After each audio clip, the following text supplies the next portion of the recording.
It's amazing. All right, we're going to grab a phone call here. Ben in Nebraska. Aloha, Ben. Welcome to the show. What's on your mind?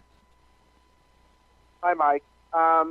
Just wanted to put out a all-points bulletin, if you will, to all the listeners of your show in the state of Nebraska to call Governor Dave Heineman and also Lincoln Mayor Chris Beitler and tell them, please keep Occupy Lincoln in its current location, because on March 1st, we are to be evicted from our current site.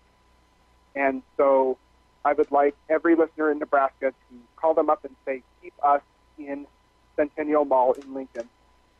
Another thing that I also wanted to talk about real quick, too, is I am pretty well convinced that your prediction of a violent revolution is sadly going to come true. Well, it's not my prediction. It's John F. Kennedy's. I've been hoping that somewhere down the line, and one of these primaries, Paul will come in first. And I know you also said that Paul is making an impact. He will make an impact even if he doesn't get to the White House. But I don't know. I mean, my feelers are sensing violent revolution.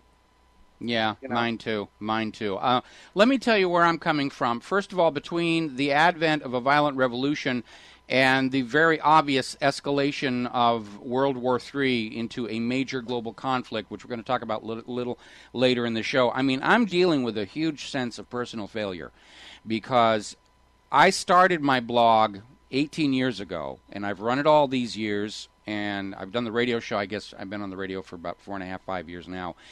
And it was always with one objective in mind, and that was to persuade the federal government to change its course, to pull away from this rush toward war, this rush toward tyranny and dictatorship, to basically find a peaceful way to avoid bloodshed. And on those points, unfortunately, sadly, I have completely and utterly failed. And I'm having to sort of accept and deal with that right now. The reality is that it's John Kennedy's warning and prediction, not mine. And I really don't like that whole situation. But I have, for that 18 years, been looking for the good people within government, the good people within the corporate media, the good people within the corporations, to finally be fed up and come forward and say, we really do have to change the way things are being done. And it hasn't happened. And so I'm left to conclude that anybody who is in the corporate media or in government or in the Wall Street corporations, they're not good people. As a class, they are not good people because they seem to be absolutely comfortable with the world as it is and the direction the country is going, and they are ever ready, as Mitt Romney and Newt Gingrich and Santorum are out saying down there in Florida, to throw the lives of all of your children onto the bayonets of Israel's enemies, and they seem perfectly comfortable with that idea. And so I cannot see these as good human beings or moral human beings. They are simply selling out to the highest bidder. And the highest bidder right now is Israel, because they have basically put themselves at the center of a financial system that does nothing but draw money to them, with which they then turn around and corrupt the world. We got to take a break here. Ben, would you email me the information about Occupy Nebraska and where they are, and send pictures, and I'll post them on what really happened. We'll be right back after these commercials. And aloha, America. Welcome back to the show here. We're just finishing up on the political stuff. Ron Paul, as usual, did not get a lot of airtime on last night's debate. In fact, I got a lot of emails from people saying the networks are just trying to pretend he's not a factor anymore. And, yeah, that's what they have been told to do. They will only give any time to the candidates who will talk about throwing the lives of your children onto the bayonets of Israel's enemies. And Israel has made it very clear. Nobody who refuses to make war on Israel's enemies will ever be allowed into power here in the United States of America. Even Rush Limbaugh, who used to actually make some sense, has gone totally over to the dark side on this war in Israel situation. Rush Limbaugh was out there ranting and raving that Ron Paul sounds like an Islamic terrorist because he's opposed to making war on Israel's enemies. Shouldn't Israel make war on Israel's enemies? And if they can't, they should learn to get along with their neighbors. War is something to be avoided. But if you're in a position to send somebody else's kids out to die in those wars, war becomes a very easy thing to do. And that's why it's such a dangerous situation. Israel will go on making wars on the rest of the world as long as there are American kids aplenty. So when Rush Limbaugh is out there accusing U.S. congressmen of being Islamic terrorists, you know he's taking way too many pills. Or nowhere near enough. All right, we're going to grab a phone call here. Anthony in New York. Aloha, Anthony. Welcome to the show. What is on your mind? Hello, Mike. First, I'd just like to commend you for what you're doing publicly. It's a great honor to speak with you. Thank you. I'm a retired New York City firefighter.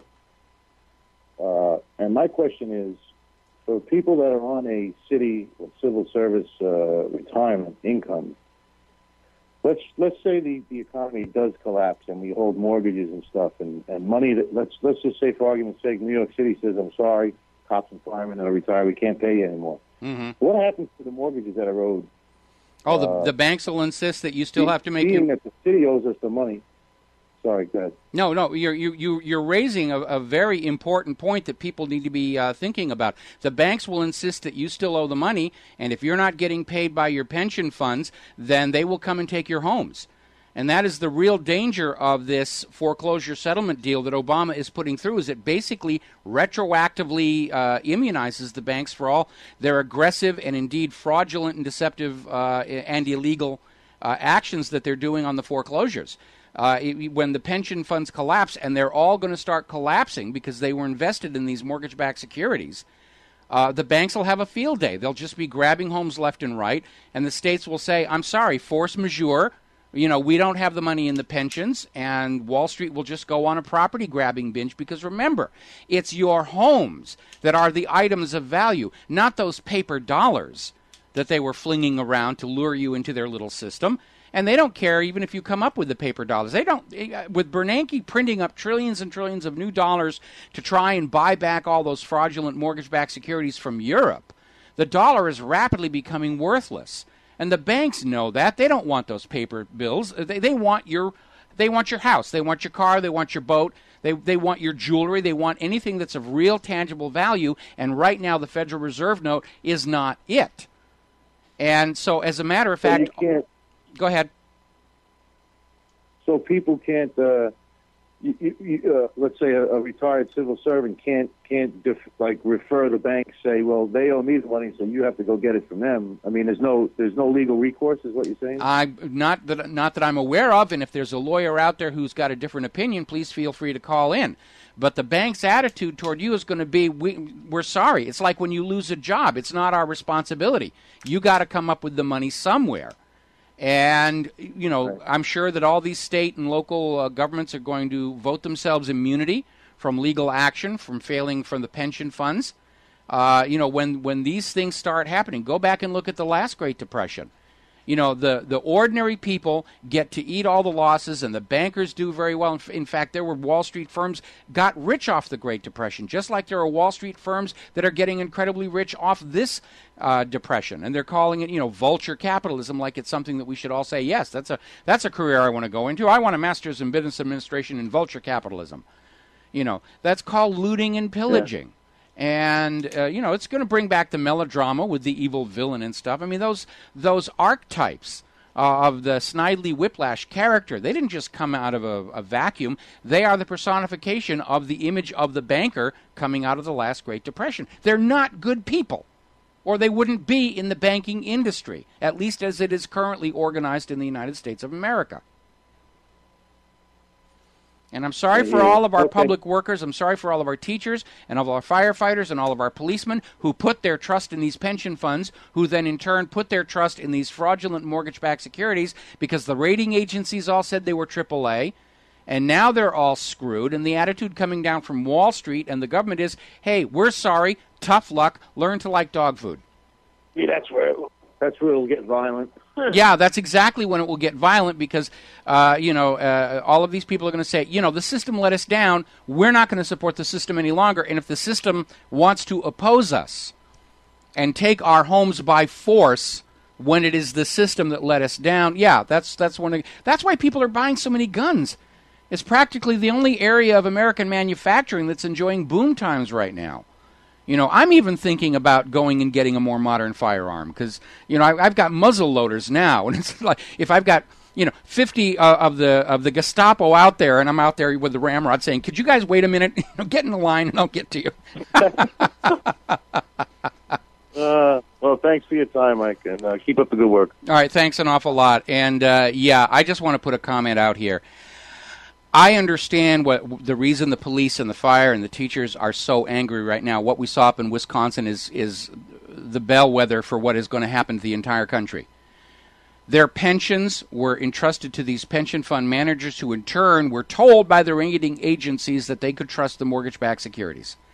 And it all fell apart. This is the biggest financial crime in history. It has triggered the biggest financial crisis in our nation's history. It may yet bring down the entire United States government. It's the biggest fraud. It's bigger than Tulip Mania, bigger than the Great South Seas Company bubble burst. And ordinary people who really pledge their lives to make our society better, the firefighters, the police, the teachers, they're going to get screwed. And I agree. This is where it's going to really start getting violent because people who have paid into the pension, remember, that pension is their money. It's not a gift from the government. Despite what Governor Walker is trying to pretend. It's not a present from the government to be, withdrawn at will. That money that's in the pension fund is your money. You already paid it in through payroll deductions. And they have to give it back to you. And if they can't, there's a real problem. And this caller is absolutely right. There needs to be a mechanism for people who have, played by the rules. They lived their lives. They paid their taxes. They played by the rules. And now they're going to lose their homes. There's got to be a way to intervene that hopefully doesn't involve a lot of blood. But I think he's right. We are headed for violence. I don't see any way to avoid it now because the money junkies won't let go. We'll be back after these words from our sponsors. Malcolm from Illinois. Aloha, Malcolm. Welcome to the show. What's on your mind? Exactly, and you're exactly right. They're going to do this because, we as a people haven't got to the conscience to do what we need to do, and they know that. Well, they hope that. They hope that. They don't know it. They hope it. Nobody knows where the flashpoint is, and history is full of rulers who guessed incorrectly about where the breaking point for their people was, like Charles I, Louis XVI, Mussolini are good examples. Ceausescu, more recent example. History is full of rulers who misjudged the tolerance of their own people.